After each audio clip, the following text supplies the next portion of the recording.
성경 데살로니가 후서 2장 같이 보시겠습니다.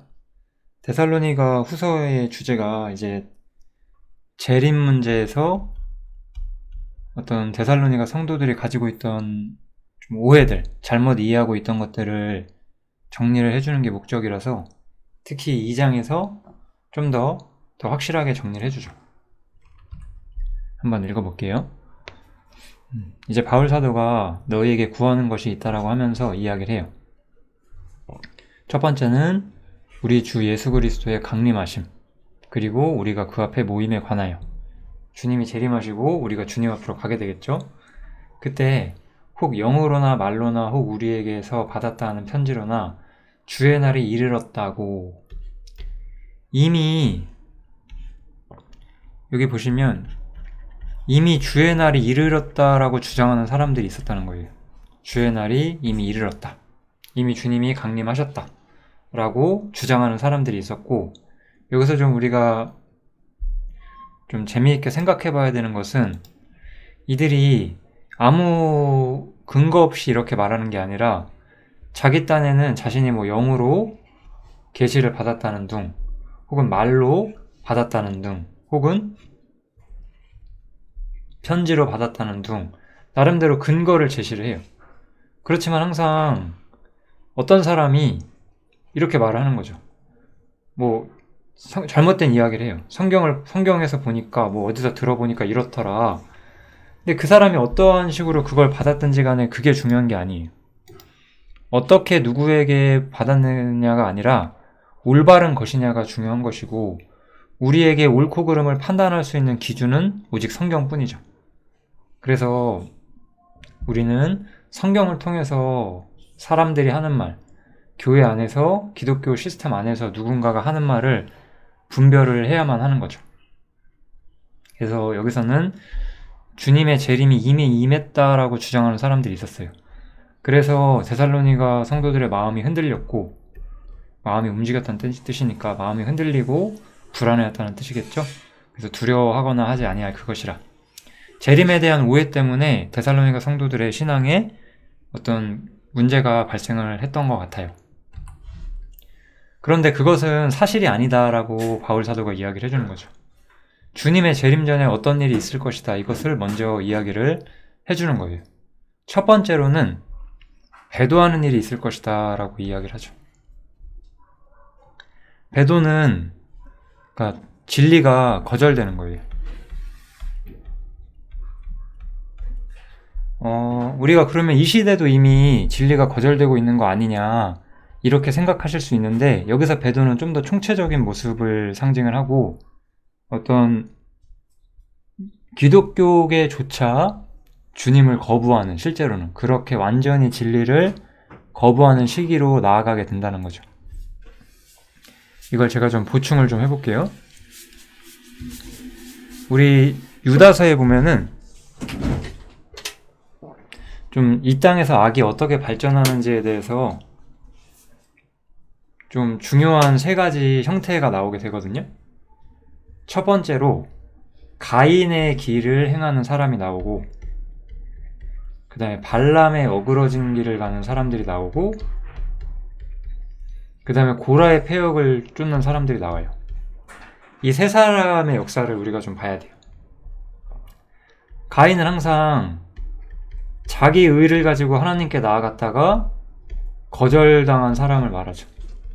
이렇게 자기 의를 가지고 거절당한 다음에 어떻게 되나요?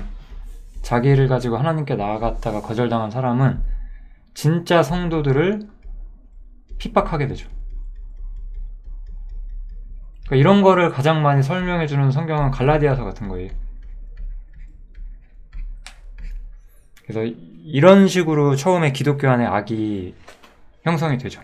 뭐 이거는 꼭 발전이 반드시 순차적이라고 할 수는 없지만, 어쨌든 이 세 가지가 점점 발전적으로 세상에 나타나게 되는 거죠. 발람은 여기 보시면 삭슬 위에서 어그러진 길을 간다고 해요. 이 사람은 돈 때문에 돈을 가지고 거짓된 예언을 하는 사람들이죠. 그래서 이것은 어떤 물질로 인해서 어떤 타락한 종교, 혹은 성직자들을 상징을 하는 거예요. 물론 이 사람들은 전부 타락한 사람들이죠. 잘못된 길을 가고 있는 사람들이에요. 그래서 이 가인의 길과 발람의 길은 사실 우리 시대에 가득 차 있죠. 우리가 양심적으로 이 기독교 세계를 볼 때 사실 정말로 거듭난 사람이 1%나 될까 하잖아요. 우리가 정말로 100명의 사람이 스스로를 기독교인이라고 할 때 그 중에 정말 한 명이라도 진짜가 있을까 우리가 실상을 염려하는 시대에 살고 있잖아요. 이들은 가인의 길을 가기도 하고 발람의 길을 가기도 해요. 이렇게 잘못된 길들을 가긴 하죠. 하지만 이 사람들은 좀 특징이 어쨌든 입으로는 주님을 시인해요. 입으로는 주님을 시인하죠. 그래서 입으로는 주님을 시인하지만 마음은 주님에게서 먼 그런 상태, 그런 부류의 사람들이 이런 사람들이겠죠. 그렇지만 고라는 이제 민수기 때 보면은 모세에게 반역을 하는 사람이었어요. 그래서 여기서 포인트는 반역이에요. 대놓고 이제 반역을 하는 거죠. 그래서 배도라고 하는 것은 하나님께 진짜 명목상 진리에 대한 확실한 거절과 주님에 대한 반역이 어떤 혹은 명백한 적대감 이런 것들이 나타나기 시작한다는 거예요. 물론 여기 나왔던 가인의 길과 발람의 길을 가는 사람들도 사실 진정한 그리스도인들에 대한 적대감을 가지고 있죠. 그렇지만 어쨌든 입으로는 예수 그리스도만큼은 부정하지 않을 거잖아요. 그런데 배도의 시대가 오면은 주님까지 대놓고 거부를 하게 될 거예요. 그리고 그 주님의 자리에 대신 앉게 되는 존재, 그를 우리가 적그리스도라고 하죠. 그 적그리스도를 오히려 구주로 섬기게 되죠. 네, 이들은 진리를 거부하고 반역하고 적대감을 명확하게 드러내고는 이제 적그리스도를 섬기죠.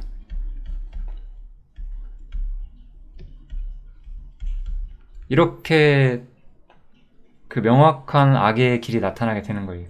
이 적그리스도는 저는 대적하는 자라 범사에 일컫는 하나님이나 숭배함을 받는 자 위에 뛰어나 자존하여 하나님 성전에 앉아 자기를 보여 하나님이라 한다, 이렇게 말을 하죠. 그래서 지금 적그리스도가 나타나지 않았어요.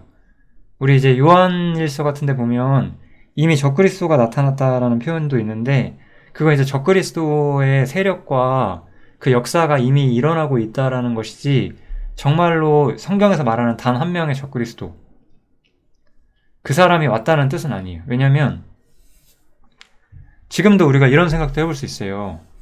지금 우리나라에만 해도 얼마나 그 사이비 교주가 많아요. 예를 들어서 이들 중 사실 많은 사람들이 스스로를 하나님이라고 칭하죠. 이런 사람들도 사실 적그리스도의 어떤 졸개들이라고 봐도 되겠죠. 그렇지만 적그리스도 본인은 아니에요. 왜냐면 적그리스도는 하나님 성전, 예루살렘 있잖아요. 예루살렘에 앉아서 스스로를 하나님이라 칭하고 그것이 인정받게 된다는 거예요. 엄청난 사건이 발생하게 되는 거예요. 지금 어떤 사이비 교주가 적그리스도에 앉아있는 건 아니잖아요. 우리는 다양한 사이비 종교들을 보게 되는데 그들이 지금 예루살렘에 자기 앉아서 스스로를 하나님이라고 하고 있지 않고 있죠. 그러니까 적그리스도는 아직 오지 않은 거예요. 그리고 적그리스도가 먼저 올 것이기 때문에 적그리스도가 오지 않았다는 것은 적그리스도가 아직 안 왔어요. 지금 적그리스도가 아직 안 왔다는 것은 필연적으로 재림도 아직 이루어지지 않았다, 이렇게 결론을 낼 수가 있죠. 이건 이제 마태복음이네요. 마태복음 24장에 나오는데 너희가 선지자 다니엘의 말한 바 멸망에 가득한 것이 거룩한 곳에 선 것을 보거든 읽는 자는 깨달을진저, 이렇게 나왔죠. 이게 바로 적그리스도가 예루살렘 성전에 앉는 모습이잖아요. 이것은 데살로니가 후서뿐만 아니라 여러 성경에서 이미 언급이 되고 있죠. 마태복음, 또 마태복음에서 인용하는 것처럼 다니엘, 그리고 이제 요한계시록에 보면 조금 더 자세히 많이 설명이 되어 있죠. 그 상세한 내용은 나중에 요한계시록 강론을 할 때 거기서 공부를 하겠습니다. 아무튼 지금은 적그리스도가 오지 않았기 때문에 아직 주님의 재림은 이루어지지 않았다라고 보고 있는 거예요.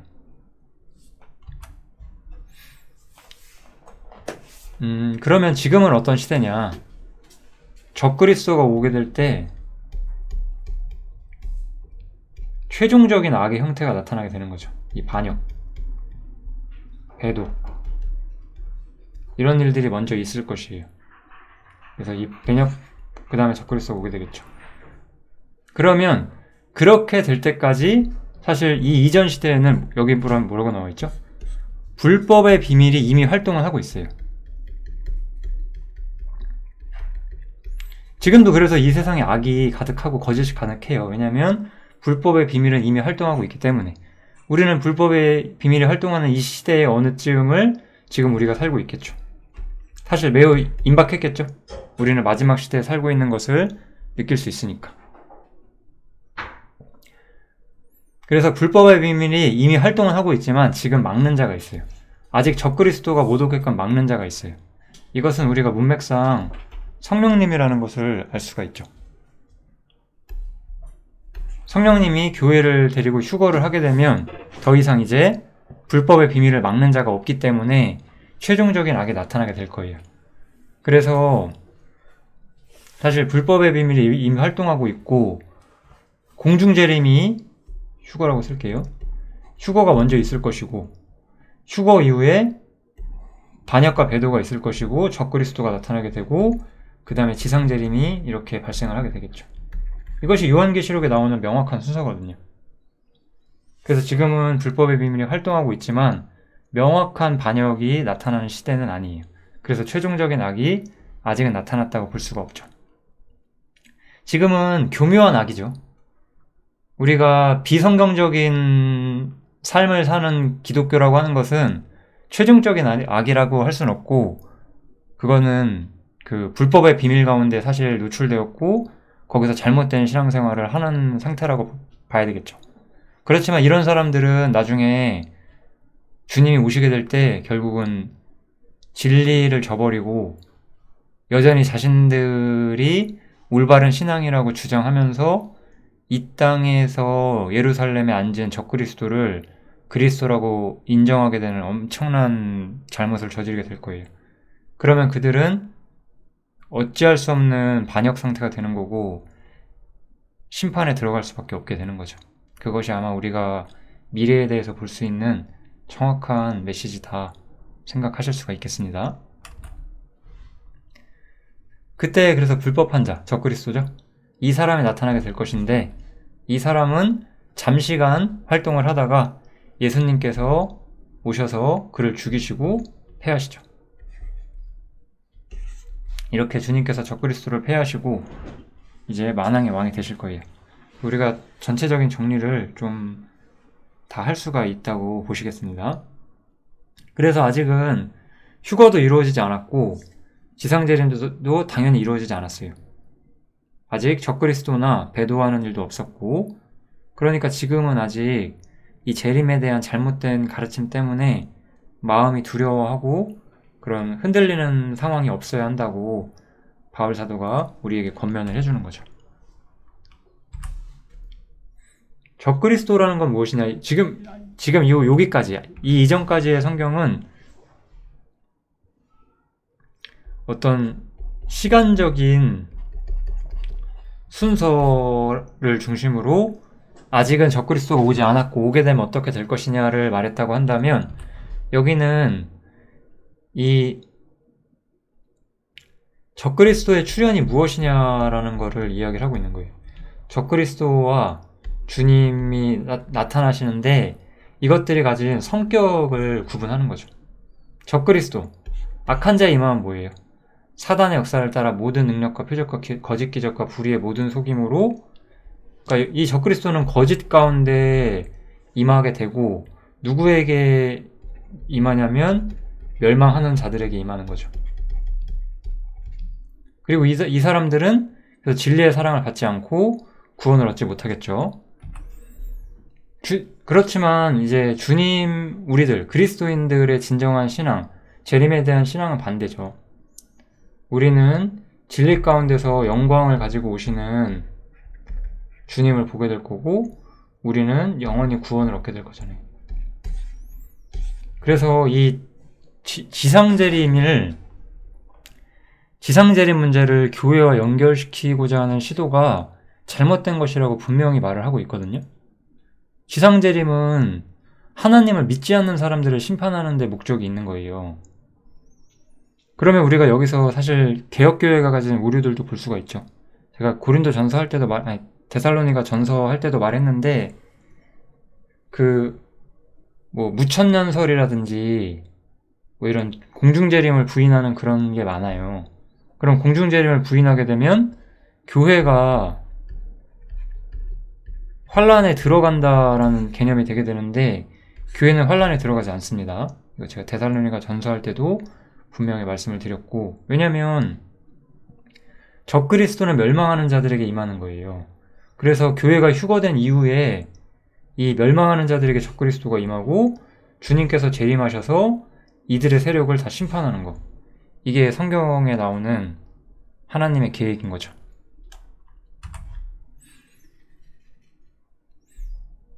그렇다면 이것은 이제 불법의 비밀과 또 적그리스도가 오는 이러한 역사들을 왜 하나님께서 허용하시느냐 이건데, 이유가 분명히 나오죠. 하나님의 유혹을 저희 가운데 역사하게 하사 거짓 것을 믿게 하심은 진리를 믿지 않고 불의를 좋아하는 모든 자로 심판을 받게 하려 하심이니라 라고 말을 하죠. 저는 이런 성경들을 굉장히 우리가 유심히 보셔야 한다고 생각을 해요. 여러분들이 전도를 정말로 해보시면 더 아마 느끼실 거예요. 사람이 과연 정말 모른다라는 걸로 모든 것을 말할 수 있을 것이냐. 우리 데살로니가 후서 1장에 나오죠. 하나님을 모르는 자들과 주 예수의 복음을 복종치 않는 자들에게 형벌을 주신다고. 이 모른다 그리고 복종치 않는다, 이런 거는 결국 하나님이 주시는 진리보다 내 맘대로 살고 내 맘대로 사는 것을 지지해주는 말들을 더 좋아함으로써 하나님 말씀을 거부하는 거죠. 그래서 이런 거짓과 악을 하나님이 일부 허용하시는 거예요. 그것은 그들이 불의를 좋아하는 것으로 심판을 받게 하려 하시는 거죠. 하나님께서 악의 발전을 허용하시는 이유는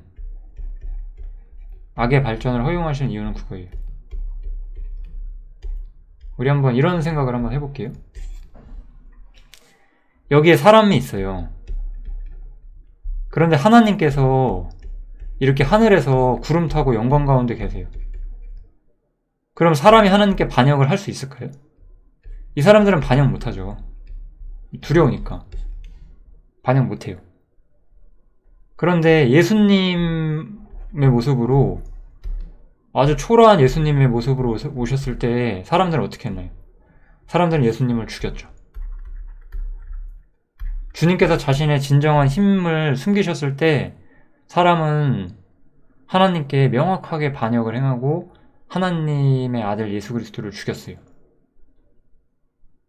이렇게 하나님께서는 인간의 본심이 무엇인지를 들춰내길 바라는 거예요. 이런 건 시험이라고 하는 거죠. 마찬가지로 적그리스도를 인정한다는 것은 그들이, 특히 여기서는 이제 이미 타락한 기독교계를 보고 있다고 우리가 볼 수가 있는데, 그들이 실제로는 주님을 인정하고 있는 것이 아니라 적그리스도를 인정하고 있는 상태였다는 것을 증명하는 거죠.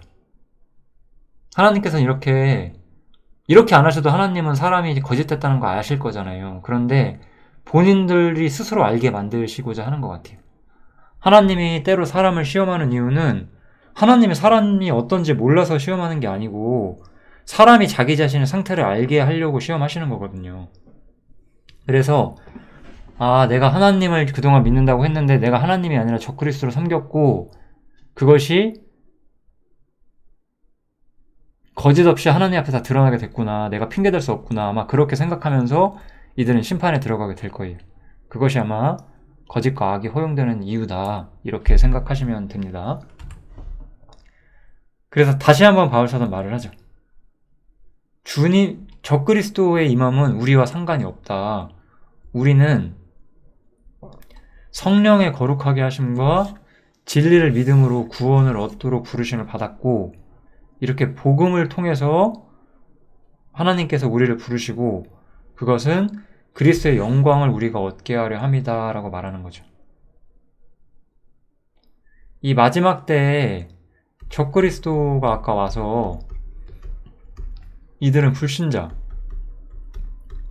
그리고 거짓 종교인들과 함께 심판을 받을 거잖아요. 하지만 이제 우리 주 예수 그리스도께서, 예수 그리스도라고 쓸게요. 예수 그리스도께서 오시게 되면 우리는 영광과 구원을 얻게 되는 거죠. 영원한 승리의 날이 임하죠. 그래서 이 적그리스도, 이 지상재림 문제, 이런 문제에 있어서 사실 성도와 전혀 상관이 없다라고 말하고자 하는 게 데살로니가 후서 2장의 목적이라고 할 수 있습니다. 데살로니가 후서는 어렵진 않은데, 이 재림 문제에 대해서 아마도 이렇게 어려워하시는 분들 별로 없으실 것 같아요. 이런 성경들은 사실상 기독교 역사가 흘러오면서 사실 더 구체화되었고 많이 성취됐기 때문에 초대교회 성도들한테는 아마 더 어려웠을 수도 있는 주제거든요. 그렇지만 지금은 사실 이 공중재림과 지상재림 문제가 어느 정도 분명하게 다 풀어져 있는 상태고, 물론 여전히 많은 개혁교단에서 이 진리를 부인하긴 하죠. 그렇지만 뭐 분명한 사실인 것이 확실합니다. 아무튼 데살로니가 후서 2장은 여기서 마치겠습니다. 감사합니다.